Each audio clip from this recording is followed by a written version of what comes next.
এক মনিব ও তার কুকুর। কি যেন এক ঝামেলায় মনিব গেল জেলে, অতি প্রিয় কুকুরটাকে জেল গেটে ফেলে। কুকুরটা তার সাথে সাথে যেতে চেয়েছিল, জেলখানার লোকজন তাই ফিরিয়ে দিল।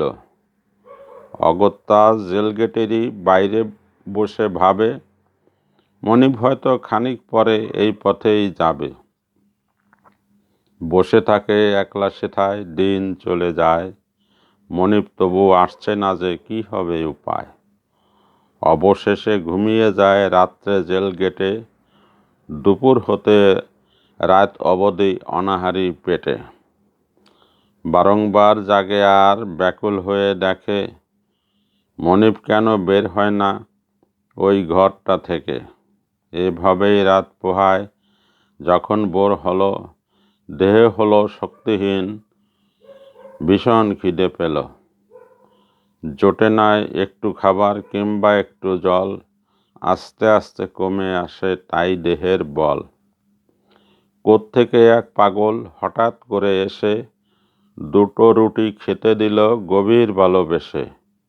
এরপরে শুরু আবার সেই অপেক্ষার পালা, মনিব যদি ফিরে আসে যাবে কষ্ট জ্বালা। সারাদিন বসে থাকে, সময় হয় না শেষ, দিন যায় রজনী আসে, মনিব নিরুদ্দেশ। এক সপ্তাহ কেটে গেল এক বিকেল বেলা, মনিব তার বের হলো চোখে খুশির মেলা। সেদিন তার কি আনন্দ, দেহে সে কি তেজ, চোখে খুশির বিস্ফোরণ, নাড়ায় শুধু লেজ।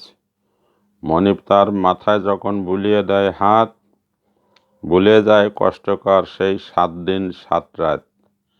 লেজ নেড়ে আনন্দের কথা জানান দিয়ে ফিরল বাড়ি মনিবকে সঙ্গে করে নিয়ে। মনিব যদি মুক্ত হয়, আনন্দে ভাসে ভক্ত, ভক্তিরসে হৃদয় নাচে, নাচে দেহের রক্ত।